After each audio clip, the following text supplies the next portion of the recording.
이수아는 빗물에 축축한 앞머리를 쓸어 올리며 편의점 유리창 너머를 응시했다. 밤 12시를 훌쩍 넘긴 시간. 도시는 깊은 잠에 빠져들었지만 그녀의 하루는 이제 막 끝을 향해 가고 있었다. 후덥지근한 여름밤. 소나기는 갑자기 쏟아져 내렸고 이내 천둥 번개를 동반한 폭우로 변해갔다. 가게 안은 손님 하나 없이 고요했고 빗방울이 유리창을 때리는 소리만이 요란하게 울렸다. 수아는 낡은 작업복을 입고 계산대 뒤에 서서 이 지루하고 고단한 밤이 어서 끝나기만을 바랐다. 그녀의 주머니에는 방금 받은 시급의 일부, 병원에 입원한 어린 동생의 약값과 다음 달 월세가 들어있었다. 22살. 그녀의 어깨에는 가족의 생계가 무거운 짐처럼 놓여 있었다. 수아는 유리창에 기대어 서서 빗줄기가 쏟아지는 바깥을 무심코 바라봤다. 그때 빗속에서 한 남자의 형체가 눈에 들어왔다. 남자는 편의점 처마 아래 비를 피하고 있었다. 젖은 머리카락이 얼굴에 덕지덕지 달라붙어 있었고 낡은 양복은 빗물에 흠뻑 젖어 몸에 달라붙어 있었다. 그의 어깨는 축 처져 있었고 마치 세상의 모든 짐을 혼자 짊어진 듯 위태로워 보였다. 그는 온몸을 떨고 있었다. 추위 때문인지 아니면 다른 어떤 절망감 때문인지 알 수 없었다. 수아는 저도 모르게 남자에게서 시선을 뗄 수 없었다. 그녀의 삶도 고달팠지만 저 남자는 마치 모든 것을 잃은 듯한 모습이었다. 그의 눈빛은 텅 비어 있었고 그의 얼굴에는 깊은 절망과 고통이 드리워져 있었다. 마치 벼랑 끝에 선 사람 같았다. 수아는 잠시 망설였다. 그녀 자신도 넉넉한 형편은 아니었다. 그녀가 가진 것이라고는 얇은 편의점 유니폼 위에 걸친 낡은 회색 후드 집업 하나뿐이었다. 하지만 저 남자를 그냥 지나칠 수는 없었다. 그녀의 마음속 깊은 곳에서 따뜻한 온정이 솟아올랐다. 수아는 조심스럽게 계산대에서 나와 편의점 문을 열고 밖으로 나섰다. 차가운 빗방울이 그녀의 얼굴을 스쳤다. 남자는 인기척에 고개를 들었다. 그의 눈은 핏발이 서 있었고 초점 없는 시선은 수아를 스쳐 지나갔다. 괜찮으세요? 수아가 떨리는 목소리로 물었다. 남자는 대답이 없었다. 그의 입술은 파르르 떨리고 있었고 그는 그저 수아를 멍하니 바라볼 뿐이었다. 그의 몸에서는 찬 기운이 느껴졌다. 수아는 망설임 없이 자신의 낡은 후드 집업을 벗어 남자에게 건넸다. 이거라도 입으세요. 추우실 텐데.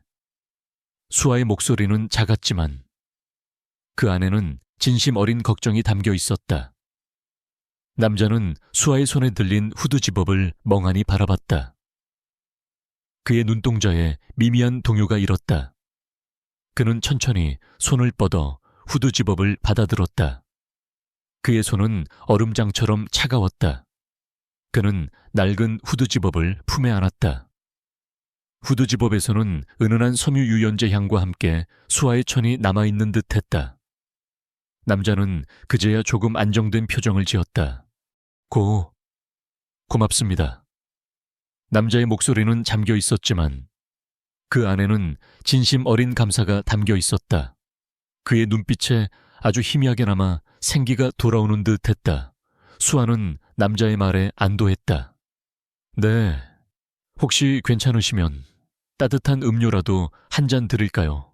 편의점 안으로 들어오세요. 남자는 수아의 제안에 잠시 망설였다. 그의 눈빛에는 여전히 경계심이 남아 있었다.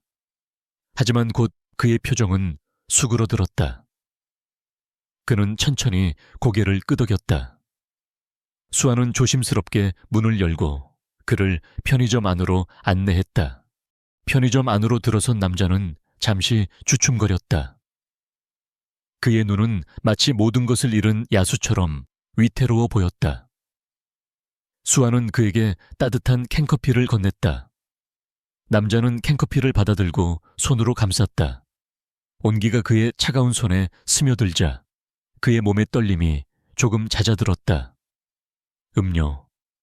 음료수 값은 제가 나중에 갚겠습니다. 남자가 떨리는 목소리로 말했다. 수아는 피식 웃었다. 아니에요. 괜찮아요. 그냥 따뜻하게 몸 좀 녹이세요. 그녀의 미소는 순수하고 따뜻했다. 남자는 그런 수아의 미소를 멍하니 바라봤다. 그는 자신이 얼마나 오랫동안 누군가로부터 이런 따뜻한 미소를 받아본 적이 없는지 깨달았다. 남자는 벽에 기대어 앉아 캔커피를 홀짝였다. 수아는 그가 조금이라도 편안함을 느낄 수 있도록 조용히 자신의 자리로 돌아갔다. 그녀는 그의 젖은 옷을 보니 안쓰러운 마음이 들었다. 그녀는 작은 수건을 찾아 그에게 건넸다. 머리라도 좀 닦으세요. 남자는 수아의 배려에 놀란 듯 수건을 받아들었다. 그는 천천히 젖은 머리카락을 닦아냈다. 그의 얼굴이 조금씩 드러나기 시작했다. 그는 날카로운 콧날과 굳게 담은 입술을 가진 남자였다. 그의 눈빛은 여전히 어딘가 공허했지만 그 안에 깊은 슬픔과 좌절이 담겨 있었다. 그는 분명 평범한 사람이 아니었다. 그의 전체적인 분위기에서 알 수 없는 고귀함과 위압감이 느껴졌다. 그들은 한동안 아무 말 없이 각자의 자리에 있었다. 빗소리만이 편의점 안을 가득 채웠다. 수아는 틈틈이 남자를 흘끗거렸다. 그의 모습에서 알 수 없는 사연이 느껴졌다. 그녀는 그의 정체가 궁금했지만 차마 캐물을 수는 없었다. 그녀는 그저 그가 잠시라도 편안함을 느끼기를 바랄 뿐이었다. 새벽 2시가 넘어갈 무렵 빗줄기는 조금씩 약해지기 시작했다. 남자는 캔커피를 모두 마시고 자리에서 일어났다. 그는 수에게 다가와 낡은 후드 집업을 다시 건넸다. 고맙습니다. 덕분에 살았습니다. 남자의 목소리는 전보다 훨씬 또렷해져 있었다. 수아는 후드 집업을 받아들었다. 별 말씀을요. 조심해서 가세요. 남자는 수아를 똑바로 응시했다. 그의 눈빛은 이전보다 훨씬 강렬해져 있었다. 이 은혜는 반드시 갚겠습니다. 제 이름은 김민준 버터입니다. 수아는 김민준이라는 이름에 고개를 끄덕였다. 이수아입니다. 그녀는 그의 이름을 마음에 새겼지만 그의 말이 단순한 인사치레일 거라고 생각했다. 김민준은 다시 한번 수아를 응시했다. 그의 시선은 마치 그녀의 모든 것을 기억하려는 듯했다. 그는 천천히 편의점 문을 열고 밖으로 나섰다. 빗줄기는 가늘어졌지만 여전히 차가운 밤 공기가 그를 감쌌다. 김민준은 어둠 속으로 사라졌다. 수아는 김민준이 사라진 자리를 한동안 바라봤다. 그녀는 다시 계산대 뒤에 앉아 김민준이 입었던 후드 집업을 내려다봤다. 후드 집업에서는 알 수 없는 남자의 채취와 함께 미묘한 향수 냄새가 났다. 그녀는 그가 평범한 사람이 아니라는 것을 직감했다. 하지만 그녀는 그의 정체를 알 수 없었다. 그녀는 그저 하룻밤의 우연한 만남이라고 생각했다. 그녀는 그와의 만남이 자신의 삶에 어떤 변화를 가져올지 꿈에도 상상하지 못했다. 그녀는 다시 고단한 일상으로 돌아가야 했다. 병원에 입원한 동생의 치료비와 다음 달 월세를 마련해야 했다. 그녀는 자신이 가진 작은 친절이 훗날 어떤 거대한 파장을 일으킬지 전혀 알지 못했다. 김민주는 편의점을 나서자마자 차가운 빗줄기 속으로 성큼성큼 걸어갔다.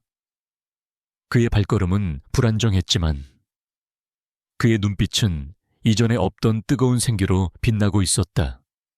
그는 손에 들린 이수아의 낡은 후드 집업을 꽉 쥐었다. 젖은 옷에서는 희미하게 그녀의 채취가 풍겨왔고 그 따뜻한 온기가 그의 몸과 마음을 감싸는 듯했다. 그는 자신이 누구인지, 왜 이 밤거리를 헤매고 있었는지 기억하지 못했다. 하지만 한 가지는 분명했다.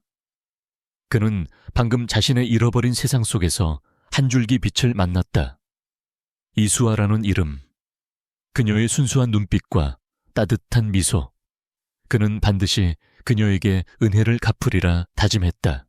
어둠 속을 얼마나 헤맸을까.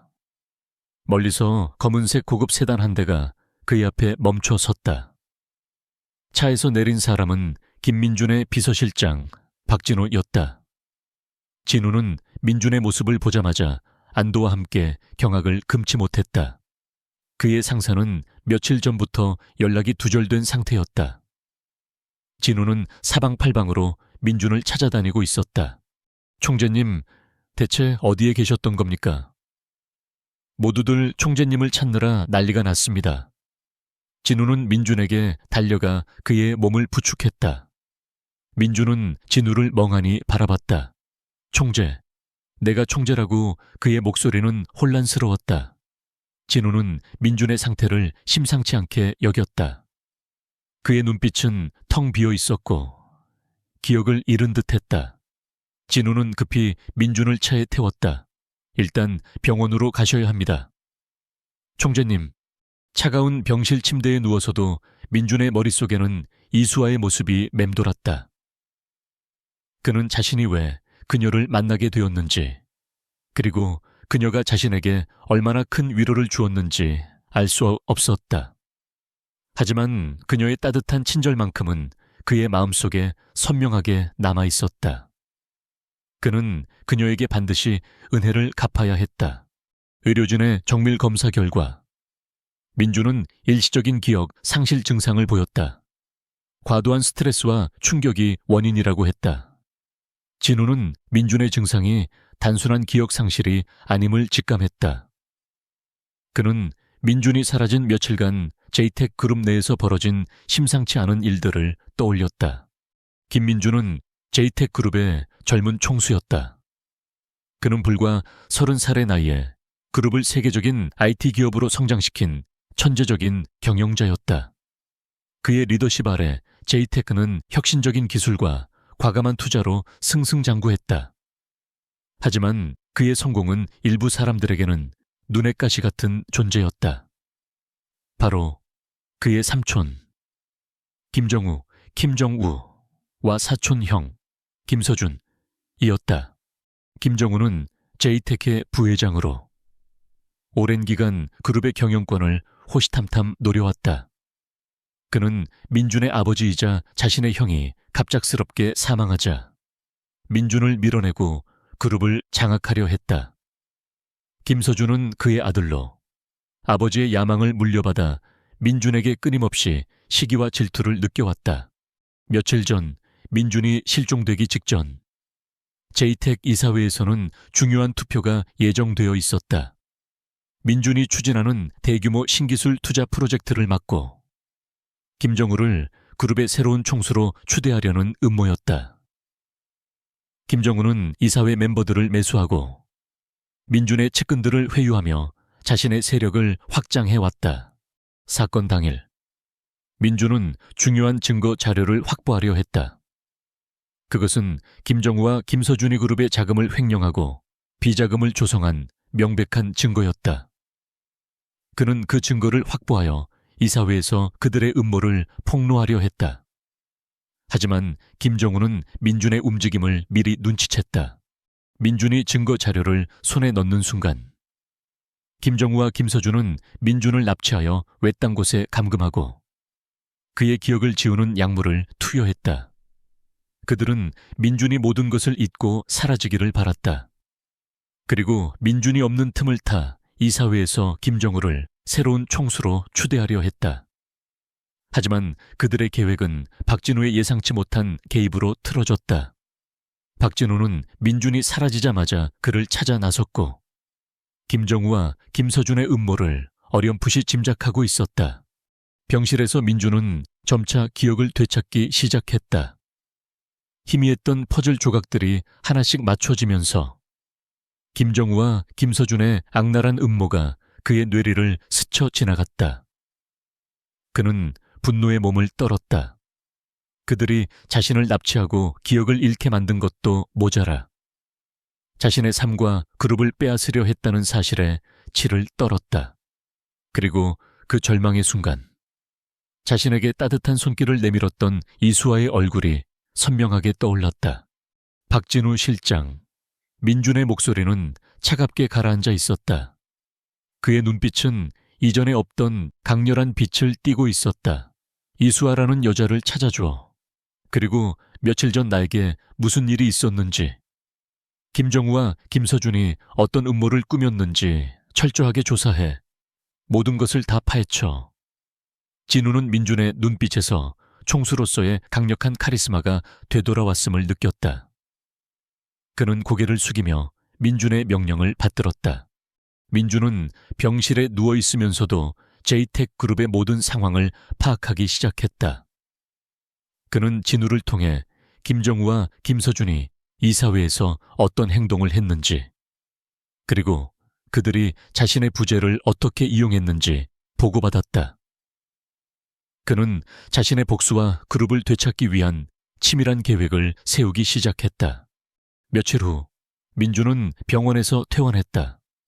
그의 몸은 완전히 회복되었지만 그의 마음속에는 복수의 불길이 활활 타오르고 있었다. 그는 곧바로 자신의 집무실로 돌아갔다. 그의 집무실은 며칠 동안 아무도 들어가지 않은 듯 차가운 공기로 가득했다. 민준은 자신의 자리에 앉아 심호흡을 했다. 그는 다시 제이텍의 총수로 돌아왔다. 진우는 민준의 명령에 따라 이수아를 찾아 나섰다. 그녀의 이름은 흔했지만 민준이 묘사한 편의점의 위치와 그녀가 준 후드 집업에 남아있던 미미한 단서들을 통해 진우는 어렵지 않게 이수아를 찾아낼 수 있었다. 진우는 이수아가 살고 있는 낡은 오피스텔과 그녀가 일하는 편의점을 찾아갔다. 그는 멀리서 수아의 모습을 지켜봤다. 그녀는 여전히 낡은 옷을 입고 있었고 늦은 밤까지 편의점에서 일하고 있었다. 그녀의 얼굴에는 고단함이 묻어 있었지만 그녀의 눈빛은 맑고 순수했다. 그녀의 작은 손은 거칠어 보였다. 진우는 그녀가 민준을 구한 날에도 자신을 돌볼 여유조차 없었을 것이라는 생각에 마음이 아팠다. 진우는 수에게 직접 찾아가지 않았다. 민준의 지시대로. 그는 수에게 직접적인 도움을 주는 대신 그녀의 삶에 간접적으로 개입하여 그녀의 어려움을 해결해 주기로 했다. 민준은 그녀가 자신에게 신세진 것을 부담스러워할 수도 있다고 생각했다. 그는 그녀의 순수함을 지켜주고 싶었다. 며칠 후 수아는 동생의 병원비가 갑자기 해결되었다는 소식을 들었다. 그녀는 깜짝 놀랐다. 누가 자신을 도와주는지 알 수 없었다.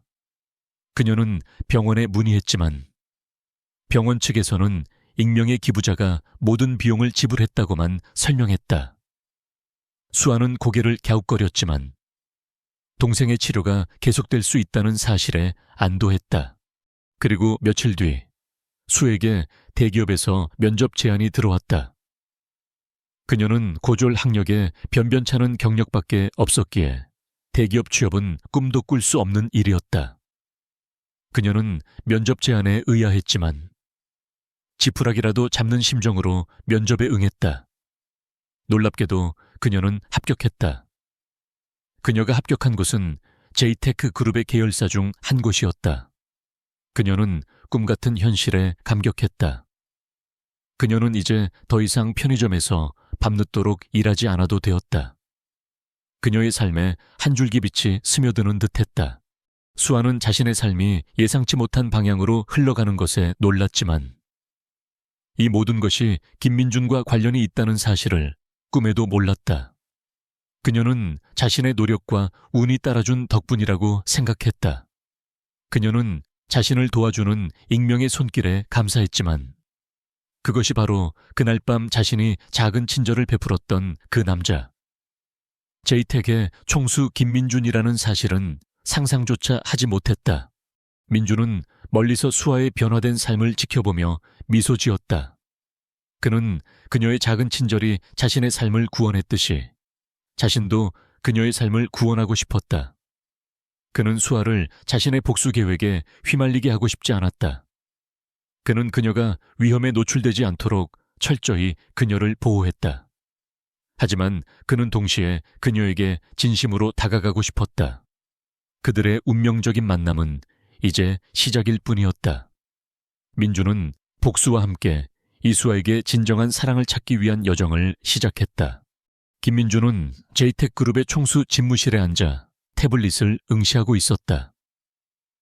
화면에는 이수아의 최근 활동 내역이 빼곡히 정리되어 있었다. 그녀가 새로 취직한 제이텍 계열사의 업무 보고서, 그녀가 동생을 돌보는 모습이 담긴 사진, 그리고 그녀가 작은 오피스텔에서 평범하지만 행복하게 살아가는 모습까지. 민주는 그녀의 모든 일상을 지켜보며 알 수 없는 미소를 지었다. 그는 그녀에게 직접적으로 다가서지 않는 이유를 분명히 알고 있었다. 그의 삶은 여전히 복수라는 그림자에 갇혀 있었고, 그는 그녀를 그 위험한 세상에 끌어들이고 싶지 않았다. 하지만 동시에 그는 그녀의 삶에 깊숙이 관여하며 그녀를 돕고 보호하는 일에서 큰 기쁨을 느꼈다.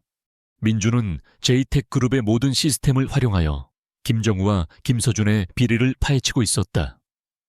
박진우 실장은 그의 가장 든든한 조력자였다. 진우는 민준의 명령에 따라 두 사람의 모든 금융거래 내역, 이사회 회의록, 그리고 그들이 제이텍의 자금을 빼돌린 증거들을 끈질기게 추적했다. 증거는 차곡차곡 쌓여갔고 그들의 몰락은 시간 문제였다. 민주는 자신이 기억을 잃은 사이 그들이 그룹의 핵심 기술을 해외 경쟁사에 빼돌리려 했다는 사실을 알고 분노의 치를 떨었다. 그는 그들에게 가장 혹독한 대가를 치르게 할 작정이었다. 한편 이수아는 새로운 직장 생활에 빠르게 적응해 나가고 있었다. 그녀는 특유의 성실함과 밝은 에너지로 동료들에게 인정을 받았다. 그녀는 평범한 사무직 직원이었지만 주어진 업무를 완벽하게 해냈고 새로운 것을 배우는데 거리낌이 없었다. 그녀는 회사 생활에서 작은 보람을 느끼며 자신의 삶이 조금씩 나아지고 있다는 사실에 감사했다. 동생의 병세도 점차 호전되고 있었다. 이 모든 변화가 마치 마법 같았다. 그녀는 자신을 도와주는 익명의 누군가에게 항상 감사하는 마음을 가졌다. 그녀는 그가 누구인지 알 수 없었지만 그가 분명 좋은 사람일 거라고 믿었다. 하지만 김정우와 김서준은 민준이 돌아왔다는 사실을 모르고 여전히 권력에 취해 있었다. 그들은 민준이 사라진 후 제이텍의 주요 사업들을 자신들의 입맛대로 재편하고 있었다. 그들은 민준의 핵심 프로젝트들을 중단시키고 자신의 측근들을 요직에 앉히며 그룹을 사유화하려 했다. 그들은 민준이 영원히 사라졌다고 믿었고 자신들의 세상이 도래했다고 착각했다. 어느 날 김서준은 이수아가 제이텍 계열사에서 일하고 있다는 사실을 우연히 알게 되었다. 그는 민준이 사라지기 전 마지막으로 보였던 행적, 즉 편의점 주변을 맴돌았다는 보고를 기억해냈다. 김서준은 혹시 이수아가 민준의 실종과 관련된 어떤 비밀을 알고 있는 것은 아닌지 의심했다. 그의 편집증적인 의심은 곧 악랄한 음모로 이어졌다. 그는 이수아를 이용해 민준의 행방을 알아내거나 아니면 그녀를 협박하여 민준에게 불리한 증언을 강요할 계획을 세웠다. 송비서, 그 이수아라는 여자를 감시해. 그리고 그녀가 김민준과 어떤 관계인지 알아내. 만약 그녀가 우리에게 방해가 된다면 처리해버려. 김서준은 차갑게 지시했다. 송비서는 과거 민준의 비서였지만 김서준에게 매수되어 그의 충실한 하수인이 된 인물이었다. 그녀는 은밀하게 이수아의 뒤를 쫓기 시작했다. 송비서는 이수아의 일거수일투족을 감시했다. 그녀는 이수아가 출퇴근하는 길, 그녀가 방문하는 병원, 그녀가 만나는 친구들까지 모두 파악했다. 그녀는 이수아의 삶이 평범하고 별다른 특이점이 없다는 사실에 실망했지만 김서준의 명령에 따라 계속해서 그녀를 감시했다. 그녀는 이수아의 집으로 향하는 CCTV를 해킹하고 그녀의 휴대전화를 도청하여 은밀한 정보를 캐냈다. 수아는 자신을 둘러싼 불길한 시선을 감지하지 못했다. 그녀는 그저 자신의 일상에 충실하며 작은 행복을 찾아가고 있었다. 그녀는 주말이면 병원에 있는 동생을 찾아가 그림책을 읽어주거나 함께 산책을 하며 시간을 보냈다. 그녀의 유일한 바람은 동생이 하루빨리 건강을 되찾는 것이었다. 어느 날 저녁, 수아는 야근을 마치고 회사에서 나오던 길이었다. 인적이 드문 지하 주차장은 어둠에 잠겨 있었고 그녀의 발소리만이 고요하게 울렸다. 그때 뒤에서 인기척이 느껴졌다. 수아는 본능적으로 뒤를 돌아봤다. 검은색 옷을 입은 건장한 남자 2명이 그녀에게 다가오고 있었다. 그들의 얼굴은 그림자에 가려져 있었지만 그들의 눈빛은 살벌했다. 수아는 심장이 쿵 하고 떨어지는 것을 느꼈다. 그녀는 직감적으로 위험을 감지하고 도망치려 했다. 하지만 남자들의 움직임은 그녀보다 빨랐다. 그들은 순식간에 그녀를 애워쌌다. 이수아 씨, 잠시 저희와 함께 가시죠. 남자 중 한 명이 낮게 깔린 목소리로 말했다. 수아는 필사적으로 저항했다. 누구세요? 저에게 왜 이러세요? 그녀는 소리쳤지만 그녀의 목소리는 주차장의 어둠 속에 묻혔다. 남자들은 수아를 강제로 승합차에 태우려 했다. 수아는 온몸으로 저항했지만 그녀의 힘으로는 역부족이었다. 그녀의 손목이 꺾였고 그녀의 입에서는 작은 비명이 터져 나왔다. 그녀는 두려움에 몸을 떨었다. 바로 그때 주차장 입구에서 날카로운 타이어 마찰음이 들려왔다. 최고급 세단 한 대가 번개처럼 빠르게 질주해 들어왔다. 그 차는 순식간에 납치범들의 승합차 앞을 가로막았다. 차에서 내린 사람은 다름 아닌 김민준이었다. 그의 얼굴은 분노로 일그러져 있었고 그의 눈빛은 맹렬하게 타오르고 있었다. 그는 수아가 위험에 처했다는 것을 직감하고 한 걸음에 달려온 것이다. 민주는 수아의 주변에 비밀리에 감시망을 구축하고 있었다. 그는 그녀의 일거수일투족을 감시하며 그녀의 안전을 확인했다. 송 비서가 이수아에게 접근하고 있다는 보고를 받자마자 민주는 김서준의 음모를 눈치챘다.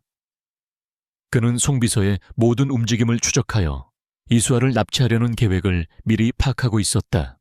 당장 그 여자에게서 떨어져 민주는 서슬 퍼런 목소리로 소리쳤다. 그의 목소리에는 살기가 띠고 있었다. 납치범들은 민준의 등장에 당황했다. 그들은 김민준이라는 거대한 존재에 맞설 용기가 없었다. 그들은 수아를 놓아주고 재빨리 채 올라타 도주하려 했다. 하지만 민준은 그들을 놓치지 않았다. 그는 자신의 차로 납치범들의 승합차를 들이받아 도주를 막았다. 그의 눈에는 오직 수아의 안전만이 중요했다. 민준은 곧바로 납치범들을 제압하고 쓰러져 있는 수에게 달려갔다. 수아는 두려움에 몸을 떨고 있었다. 그녀는 눈을 들어 민준을 바라봤다. 그녀의 눈에는 놀라움과 함께 알 수 없는 감정이 뒤섞여 있었다. 그녀는 그가 왜 자신을 구하러 온 것인지 이해할 수 없었다. 그녀는 그가 바로 그날 밤 자신이 작은 친절을 베풀었던 그 남자라는 사실을 깨달았다. 하지만 동시에 그가 제이텍 그룹의 총수라는 사실에 혼란스러움을 감출 수 없었다. 수아 씨, 괜찮아요. 다친 데는 없어요. 민주는 수아의 얼굴을 어루만지며 초조하게 물었다. 그의 목소리에는 깊은 걱정과 안도감이 뒤섞여 있었다. 수아는 고개를 저었다. 그녀는 너무나도 혼란스러웠다. 그녀의 눈에서는 자신도 모르게 눈물이 흘러내렸다. 총수님, 대체 왜? 수아가 떨리는 목소리로 물었다. 민주는 수아를 품에 안았다. 그의 품은 따뜻하고 든든했다. 미안합니다. 수아 씨, 내가 너무 늦게 당신에게 내 진짜 모습을 드러냈습니다. 나는 당신을 보호하고 싶었습니다. 나의 세상은 위험하고 당신을 그 안에 끌어들이고 싶지 않았습니다. 경찰차가 사이렌을 울리며 주차장으로 들어섰다. 민준이 미리 경찰에 신고한 것이었다. 납치범들은 현장에서 체포되었고 그들의 배후에 김서준이 있다는 사실이 곧 밝혀졌다. 민준은 김서준에게 철저한 처벌을 내리겠다고 다짐했다. 그는 이번 사건을 계기로 김정우와 김서준을 완전히 몰락시킬 계획을 세웠다. 수아는 민준의 품에 안겨 그의 따뜻한 심장 소리를 들었다. 그녀는 자신이 얼마나 거대한 운명의 소용돌이에 휘말렸는지 깨달았다. 가난하고 평범한 자신에게 제이텍그룹의 총수가 생명을 걸고 달려와 자신을 구원했다. 그녀는 그가 자신에게 베푼 친절을 잊지 않고 기억하고 있었을 뿐만 아니라 그녀의 삶을 뒤에서 묵묵히 돕고 있었다는 사실에 감동했다. 그녀는 그의 진심을 느꼈다. 그녀의 마음속에서 그에 대한 복잡한 감정들이 피어오르기 시작했다. 두려움, 놀라움, 그리고 알 수 없는 설렘까지. 그들의 관계는 이제 새로운 국면을 맞이하게 될 터였다. 김민주는 이수아를 품에 안고 지하 주차장의 차가운 바닥에 주저앉았다. 그의 심장은 격렬하게 요동쳤다. 그녀를 다시 잃을 뻔했다는 공포와 안도감이 뒤섞여 그의 정신을 혼미하게 만들었다. 그는 그녀의 작은 어깨를 감싸 안으며 떨리는 목소리로 속삭였다. 괜찮아요. 수아 씨, 이제 안전해요. 내가 왔어요. 수아는 민준의 품에서 고개를 들었다. 그녀의 눈은 여전히 불안했지만 그의 눈빛에서 느껴지는 확고한 보호 본능과 진심에 마음이 놓였다. 그녀는 그가 왜 자신을 이렇게까지 지키려 하는지 이해할 수는 없었다. 그날 밤 편의점에서 건넸던 낡은 후드 집업 하나가 이토록 거대한 파장을 불러올 줄은 상상조차 하지 못했다. 그녀는 그가 제이텍그룹의 총수라는 사실이 믿기지 않았다. 가난하고 평범한 자신과 재벌 총수라는 엄청난 신분의 격차는 그녀의 머릿속을 복잡하게 만들었다. 경찰과 구급차가 주차장에 도착했다. 민주는 수아를 부축하여 구급차에 태웠고 그녀가 안전하게 병원으로 이송되는 것을 확인한 후에야 체포된 납치범들에게 시선을 돌렸다. 그의 눈빛은 얼음장처럼 차가웠다. 이 모든 것을 지시한 자가 누군지 밝혀 그리고 그 배후에 김서준이 있다는 것을 증명해. 민주는 경찰에게 단호하게 말했다. 그의 목소리에는 단 한치의 흔들림도 없었다. 납치범들은 민준의 살벌한 기세에 눌려 모든 것을 자백했다. 그들은 김서준이 이수아를 납치하여 김민준에게 불리한 증언을 강요하려 했다는 사실을 털어놓았다. 또한 김서준이 김정우와 공모하여 민준의 실종을 조작하고 제이텍그룹의 경영권을 찬탈하려 했다는 음모의 전말까지 밝혀졌다. 민준은 병원에서 수아의 곁을 지켰다. 그녀는 가벼운 타박상 외에는 큰 부상이 없었지만 정신적인 충격이 컸다. 민준은 따뜻한 차를 가져다 주고 그녀가 좋아하는 음악을 틀어주며 그녀를 위로했다. 그는 그녀의 손을 잡고 조용히 자신의 이야기를 시작했다. 그날 밤 그가 왜 비에 젖은 채 거리를 헤매고 있었는지, 김정우와 김서준이 어떤 음모를 꾸몄는지, 그리고 자신이 어떻게 그녀의 도움을 받게 되었는지 솔직하게 털어놓았다. 수아 씨, 그날 밤 당신이 내게 건넨 후드 집업은 단순히 옷 한 벌이 아니었습니다. 그것은 절망 속에 있던 나에게 건넨 따뜻한 온기이자 다시 살아가야 할 이유를 깨닫게 해준 희망이었습니다. 민준의 목소리는 진심으로 떨리고 있었다. 나는 당신에게 진 빚을 갚고 싶었습니다. 그래서 당신 모르게 당신을 도왔습니다. 하지만 김서준의 음모 때문에 당신이 위험에 처하게 될 줄은 정말 몰랐습니다. 미안합니다. 나의 복수가 당신의 삶을 위협하게 만들었습니다. 수아는 민준의 이야기를 들으며 그의 아픔과 고통을 이해하게 되었다. 그녀는 그가 단지 돈 많고 잘난 CEO가 아니라 깊은 상처와 고뇌를 가진 한 남자라는 것을 깨달았다. 그녀는 그의 진심 어린 사과에 마음이 움직였다. 총재님, 아니, 민준 씨, 당신은 저에게 아무런 빚도 지지 않았어요. 그날 저는 그저 제가 할 수 있는 작은 친절을 베풀었을 뿐이에요. 그리고 저를 도와주신 것도 정말 감사하게 생각해요. 하지만 당신의 복수가 저를 위험에 빠뜨렸다는 생각은 하지 마세요. 당신은 저를 구원해 주었어요. 당신의 친절과 관심 덕분에 저는 다시 꿈을 꾸고 새로운 삶을 시작할 수 있었어요. 민주는 수아의 말에 감동했다. 그녀는 그의 예상보다 훨씬 더 강하고 순수한 사람이었다. 그녀는 그에게서 어떤 대가도 바라지 않았다. 그녀는 진정한 의미에서 그의 생명의 은인이었다. 민주는 그녀에게 사랑을 느끼기 시작했다. 단순한 감사함을 넘어선 깊고 뜨거운 사랑이었다. 민주는 수아가 퇴원한 후 그녀를 자신의 집으로 데려왔다. 그는 그녀가 더 이상 낡은 오피스텔에서 불편하게 지내지 않기를 바랐다. 수아는 처음에는 부담스러워했지만 민준의 끈질긴 설득에 결국 그의 제안을 받아들였다. 그녀는 그의 넓고 호화로운 저택에서 새로운 삶을 시작했다. 그의 집은 그녀가 상상조차 할 수 없었던 럭셔리함으로 가득했지만 민주는 그녀가 편안함을 느낄 수 있도록 모든 배려를 아끼지 않았다. 그는 그녀의 방을 그녀의 취향에 맞춰 꾸며주었고 그녀가 필요한 모든 것을 제공했다. 수아는 민준의 저택에서 지내면서 그의 새로운 면모를 발견하게 되었다. 그는 일에 있어서는 냉철하고 카리스마 넘치는 총수였지만 사적인 공간에서는 따뜻하고 섬세한 남자였다.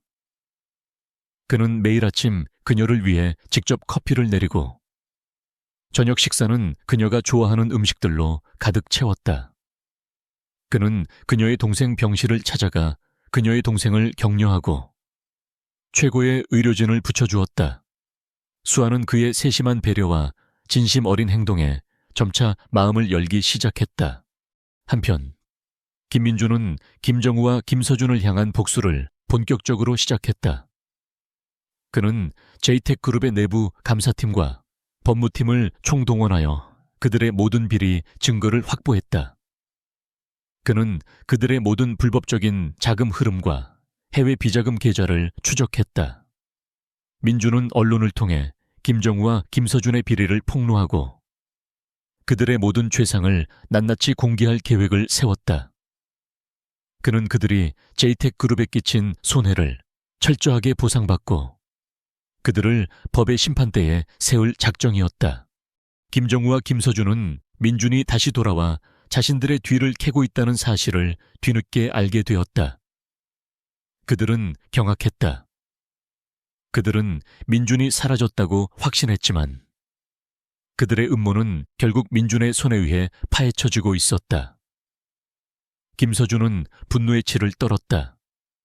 그는 자신의 모든 것이 무너질 위기에 처했다는 사실을 깨달았다. 그는 민준을 제거하려 했지만 민준의 주변 경호는 너무나도 삼엄했다. 김정우는 자신이 오랫동안 쌓아왔던 재계의 인맥을 동원하여 민준의 복수를 막으려 했다. 그는 언론을 매수하고 정치권에 로비를 펼쳤다. 그는 민준이 자신의 비리를 폭로하기 전에 선수를 쳐서 민준의 명예를 실추시키려 했다. 그는 민준이 사적인 복수를 위해 그룹을 위험에 빠뜨리고 있다는 식으로 여론을 조작하려 했다. 하지만 민준은 이미 김정우의 모든 움직임을 예측하고 있었다. 민준은 김정우의 언론 플레이에 맞서기 위해 제이텍그룹의 홍보팀을 동원했다. 그는 김정우와 김서준의 비리 증거를 언론에 공개하기 전에 그들이 민준을 납치하고 기억을 잃게 만든 과정, 그리고 이수아를 이용해 음모를 꾸민 사실을 미리 흘렸다. 그는 대중에게 김정우와 김서준이 얼마나 악랄한 인물들인지 알렸다.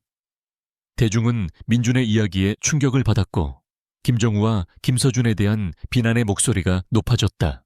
수아는 민준의 복수 과정을 지켜보며 그의 강인함과 냉철함에 다시 한번 놀랐다.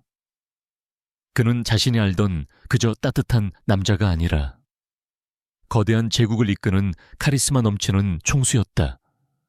그녀는 그의 옆에서 그를 지지하고 응원했다. 그녀는 그가 옳다고 믿었고 그가 정의를 실현하기를 바랐다. 김정우와 김서준은 사방에서 조여오는 압박에 초조해졌다. 그들은 민준이 모든 증거를 확보하고 있다는 사실에 공포를 느꼈다. 그들은 마지막 발악으로 이수아를 다시 노리기로 했다. 그녀가 민준의 약점이라고 판단한 것이다. 그들은 그녀를 납치하여 민준을 협박하고 자신들의 비리를 덮으려 했다. 어느 날 저녁 수아는 민준의 저택에서 혼자 있었다. 민준은 중요한 회의 때문에 잠시 자리를 비운 상태였다. 그때 저택에 침입자들이 나타났다. 그들은 김서준이 보낸 용병들이었다. 그들은 민준이 없는 틈을 타 수아를 납치하려 했다. 수아는 침입자들의 움직임을 감지하고 몸을 숨겼다. 그녀는 민준의 가르침대로 당황하지 않고 침착하게 대응했다. 민준은 그녀에게 비상 상황 시 대처 요령과 호신술을 가르쳐 주었다. 수아는 민준이 준 호신용 스프레이를 들고 침입자들에게 맞섰다. 그녀는 비록 힘은 약했지만 그녀의 용기와 민첩함은 침입자들을 당황하게 만들었다. 바로 그때 민준이 회의를 마치고 저택으로 돌아왔다. 그는 저택 주변에 심어둔 경비 시스템의 경보음을 듣고 즉시 무슨 일이 벌어졌는지 알아챘다. 그는 망설임 없이 저택 안으로 뛰어들었다. 그의 손에는 총이 들려 있었다. 그는 수아를 해치려는 어떤 존재도 용서하지 않을 작정이었다. 민준은 침입자들을 하나하나 제압해 나갔다. 그의 움직임은 빠르고 정확했다. 그는 과거 특수훈련을 받았던 경험이 있었다. 그는 수아를 안전하게 보호하며 침입자들을 모두 쓰러뜨렸다. 마지막 침입자가 쓰러지자 민준은 수아에게 달려갔다. 수아 씨 괜찮아요. 다친 데는 없어요. 민준의 목소리는 격앙되어 있었다. 수아는 민준의 품에 안겼다. 그녀는 두려움에 떨고 있었지만 그가 자신을 지켜준 것에 안도했다. 민준 씨, 고마워요. 민준은 김서준이 이렇게까지 나올 줄은 예상하지 못했다. 그는 김서준에게 마지막 경고를 날렸다. 그는 더 이상 자비를 베풀지 않을 것이었다. 민준은 다음 날 김정우와 김서준의 모든 비리 증거를 검찰에 제출했다. 그의 복수는 이제 최고조에 달했다. 그는 그들에게 가장 혹독한 대가를 치르게 할 작정이었다. 수아는 민준의 옆에서 그를 지켜보며 그의 결의를 믿었다. 그녀는 그가 정의를 실현할 것이라고 믿었다. 김민준은 이수아를 품에 안고 경호원들이 김서준의 용병들을 제압하는 모습을 차가운 눈빛으로 지켜봤다. 그의 얼굴은 분노로 이글거렸지만 수아를 아는 팔은 흔들림 없이 단단했다. 그는 그녀가 또다시 위험에 처할 뻔했다는 사실에 치를 떨었다. 이번 일은 김서준의 단순한 발악이 아니었다. 그것은 그의 탐욕과 악의가 얼마나 깊은지를 보여주는 명백한 증거였다. 민준은 더 이상 자비를 베풀지 않을 것이라고 맹세했다. 괜찮아요. 수아 씨, 이제 다 끝났어요. 민준은 수아의 머리카락을 부드럽게 쓸어주며 속삭였다. 그의 목소리에는 이제 분노 대신 깊은 안도감이 섞여 있었다. 수아는 민준의 품에서 고개를 들었다. 그녀의 눈은 아직 불안했지만 그의 눈빛에서 느껴지는 확고한 보호 본능에 마음이 진정되었다. 그녀는 그가 자신의 목숨을 걸고 자신을 지켜냈다는 사실에 감동했다. 그녀는 그가 단순한 재벌 총수를 넘어 자신의 삶을 책임지고 지켜주는 유일한 사람이라는 것을 깨달았다. 경찰과 검찰이 민준의 저택에 도착했다. 민준은 체포된 용병들을 넘겨주고 그들의 배후에 김서준과 김정구가 있다는 결정적인 증거들을 제시했다. 그는 김서준이 이수아를 납치하려 했으며 이는 자신에게 불리한 증언을 강요하고 그룹 경영권을 영구히 찬탈하려는 음모의 일환이었음을 명확히 밝혔다. 검찰은 민준이 제시한 강력한 증거와 용병들의 자백을 바탕으로 김서준과 김정우에 대한 긴급 체포영장을 발부했다. 다음 날 아침, 대한민국을 발칵 뒤집어 놓을 만한 뉴스가 터져나왔다. 제이텍 그룹 김정우 부회장과 김서준 전무의 비리, 횡령, 그리고 김민준 총재 납치 및 살인 미수 혐의에 대한 대대적인 보도였다. 언론은 민준이 제시한 모든 증거들을 낱낱이 공개했고 대중은 김정우와 김서준의 악랄한 음모에 경악을 금치 못했다. 특히 평범한 시민이었던 이수아가 이 음모에 휘말려 생명의 위협을 받았다는 사실은 대중의 공분을 샀다. 김정우와 김서준은 민준의 예상보다 훨씬 빠르게 체포되었다. 그들은 검찰 조사 과정에서 자신들의 모든 죄상을 자백했다. 그들은 제이텍 그룹의 자금을 횡령하고 해외 비자금을 조성했으며 민준을 제거하기 위해 갖가지 음모를 꾸몄다는 사실을 시인했다. 그들의 탐욕과 오만은 결국 스스로를 파멸로 이끌었다. 제이아테그 그룹은 이사회 긴급 소집을 통해 김정우와 김서준을 모든 직위에서 해임하고 그들의 모든 재산을 동결시켰다. 민준은 제이텍 그룹의 총수로서 그룹 내부에 남아있던 김정우와 김서준의 잔재들을 철저히 청산했다. 그는 그들의 측근들을 모두 해임하고 그룹의 투명하고 윤리적인 경영 시스템을 재정비했다. 민준은 이 위기를 기회 삼아 제이테크를 더욱 강하고 견고한 기업으로 만들었다. 그는 자신의 확고한 리더십과 냉철한 판단력으로 그룹을 안정시키고 대중의 신뢰를 되찾았다. 수아는 민준의 옆에서 이 모든 과정을 지켜봤다. 그녀는 그의 강인함과 정의감에 깊은 존경심을 느꼈다. 그는 단순히 복수를 하는 것이 아니라 그룹의 미래와 정의를 위해 싸우는 진정한 리더였다. 그녀는 그가 자신을 지켜줬을 뿐만 아니라 자신을 믿고 지지해주는 든든한 존재가 되어주었다는 사실에 감사했다. 그들의 관계는 이제 단순한 은혜를 넘어선 깊은 사랑과 신뢰로 발전하고 있었다. 김정우와 김서준에 대한 재판은 빠르게 진행되었다. 민준은 수아를 증인으로 세우지 않았다. 그녀가 다시 언론에 노출되어 힘든 시간을 보내는 것을 원치 않았기 때문이다. 그는 자신이 확보한 모든 증거와 용병들의 자백만으로 그들을 충분히 심판할 수 있다고 판단했다. 결국 김정우와 김서준은 횡령, 배임, 그리고 살인 미수 등의 혐의로 중형을 선고받았다. 그들의 몰락은 재계에 큰 경종을 울렸다. 재판이 끝난 후 민준은 수아를 데리고 자신의 고향으로 향했다. 그곳은 민준이 어릴 적 부모님과 함께 살았던 작은 마을이었다. 그는 수에게 자신의 어린 시절 이야기를 들려주며 그의 아픔과 상처를 공유했다. 수아는 그의 이야기에 깊이 공감했고 그의 옆에서 따뜻한 위로를 건넸다. 그들은 함께 마을을 거닐고 어릴 적 민준이 즐겨 찾던 작은 가을가에 앉아 이야기를 나눴다. 수아 애씨, 당신을 만나기 전까지 내 삶은 오직 복수와 성공만을 위한 것이었습니다. 나는 사람들의 감정을 이해하지 못했고 사랑이라는 감정을 믿지 않았습니다. 하지만 당신을 만나고 나서 모든 것이 달라졌습니다. 민준은 수아의 손을 잡고 진심을 담아 말했다. 그의 눈빛은 부드럽고 따뜻했다. 수아는 민준의 손을 마주 잡았다. 민준 씨, 저도 당신을 만나고 제 삶이 완전히 바뀌었어요. 당신은 저에게 삶의 새로운 의미를 가르쳐 주었어요. 저는 이제 더 이상 가난하고 힘없는 제가 아니에요. 당신 덕분에 저는 용기를 얻었고 제 자신을 사랑하게 되었어요.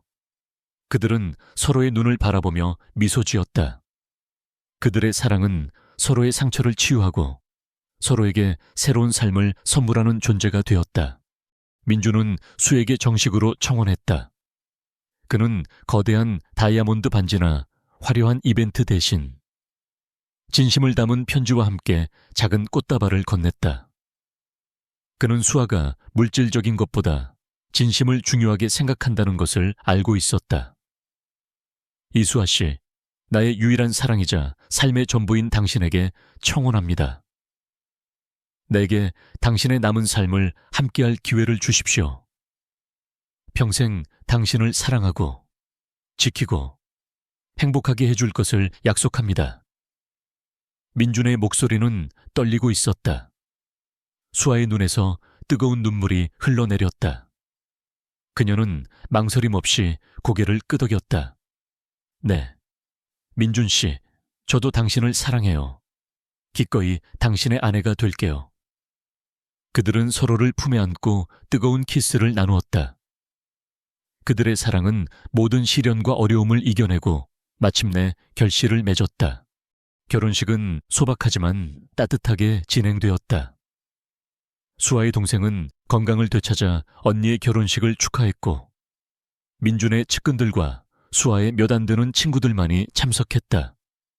언론은 그들의 결혼을 세기의 로맨스라 부르며 찬사를 보냈다. 가난한 편의점 아르바이트생이었던 수아가 재벌 총수의 아내가 되었다는 이야기는 많은 사람들에게 희망을 주었다. 민주는 결혼 후에도 변함없이 수아를 사랑하고 아꼈다. 그는 그녀의 예술 활동을 전폭적으로 지원했으며 수아는 자신의 재능을 꽃피워 유명한 화가가 되었다. 그녀의 그림들은 그녀의 따뜻한 마음과 삶에 대한 깊은 통찰력을 담아내며 많은 이들에게 감동을 주었다. 그녀는 자신의 이름으로 자선재단을 설립하여 어려운 환경에 처한 아이들을 돕는 일에도 앞장섰다. 수아는 제이테크 그룹의 안주인이자 민준의 든든한 조력자가 되었다. 그녀는 민준의 경영 철학에 영감을 주었고 그룹의 사회적 책임 활동에도 적극적으로 참여했다.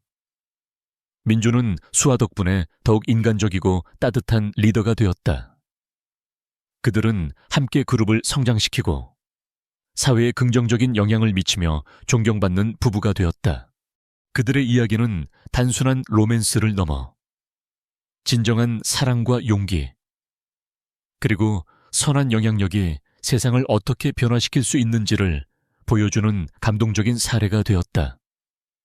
이수아는 낡은 후드집업 한 벌로 한 남자의 생명을 구했고 그 남자는 그녀의 삶 전체를 구원했다. 그들은 서로에게 가장 완벽한 존재가 되어 행복한 결말을 맞이했다. 그들의 사랑은 영원히 빛나는 전설이 될 것이다.